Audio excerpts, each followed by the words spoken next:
શરૂઆતમાં આપનું સ્વાગત। સ્થાનિક સ્વરાજ્યની ચૂંટણીની જાહેરાત થતા જૂનાગઢમાં રાજકીય સળવળાટ શરૂ થયો છે।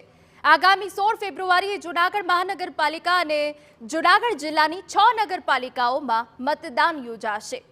જૂનાગઢ મહાનગરપાલિકાની વાત કરીએ તો તેમાં 15 વોર્ડ છે, જેમાં 60 સભ્યો ચૂંટણી લડશે।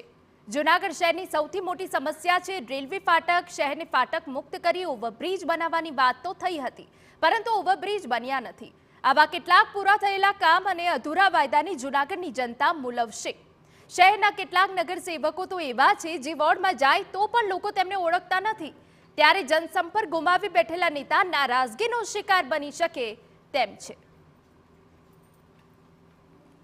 સરકાર દ્વારા જ્યારે સ્થાનિક સ્વરાજ્યની ચૂંટણીની જાહેરાત કરી દેવામાં આવી છે, જેમાં 67 નગરપાલિકા, 3 જિલ્લા પંચાયત, 3 તાલુકા પંચાયત અને રાજ્યમાં 1 મહાનગરપાલિકા જૂનાગઢ અને 6 જૂનાગઢની નગરપાલિકા, તેમનું 16 ફેબ્રુઆરીના મતદાન થશે। 1 તારીખના તમામ જે ઉમેદવારો છે તેમની ફોર્મ ભરવાની પ્રક્રિયા શરૂ છે। આપણી સાથે જૂનાગઢના મતદારો આપણી સાથે છે, એમની સાથે વાત કરશું।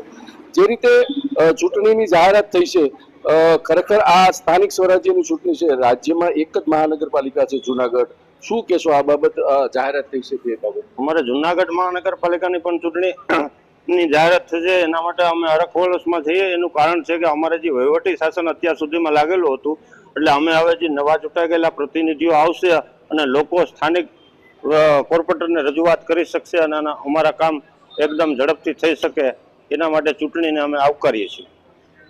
ખાસ કરીને ભાવેશભાઈ, આપણે જૂનાગઢ મહાનગરપાલિકાના ઘણા કામ બાકી પણ છે, ઘણા પૂરા પત્યા, વિકાસે થયો છે, ક્યાંક વિરોધે થયો છે, શું કહેશો? મનપાની કેવી કામગીરી જૂનાગઢ?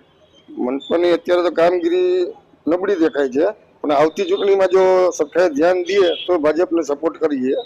બાકી આ વખતે તો ધ્યાન બહુ દીધું નથી। અત્યારે બધે બહુ સિટીની અંદર બહુ જે શું કહેવાય કે બહુ વિરોધ છે। અત્યારે શેરીએ ગલીએ બહુ કીચડ ખાટ ખોદેલું છે, એ વહેલી તકે પૂરું કરે તો સારી વાત છે।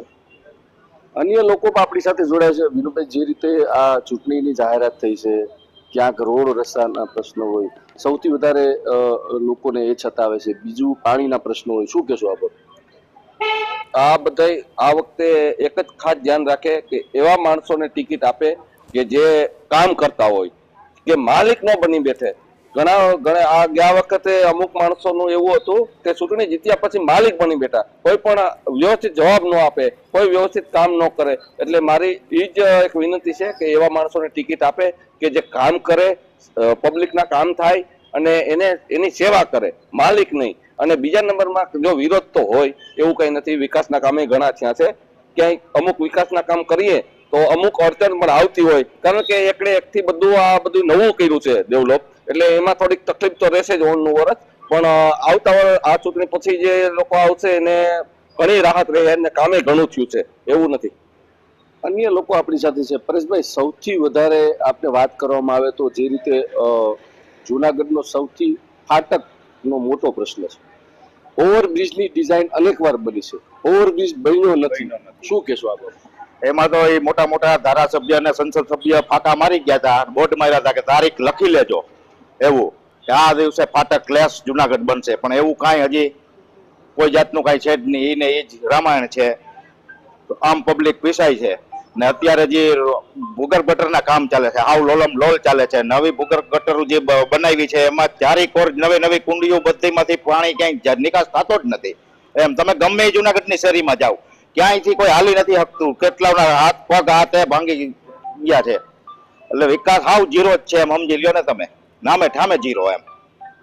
આ હતા જૂનાગઢના મતદારો, ક્યાંક વિરોધ છે, ક્યાંક વિકાસ પણ થયો છે, પણ જૂનાગઢની જે સૌથી મોટી સમસ્યા છે તે ફાટકની છે।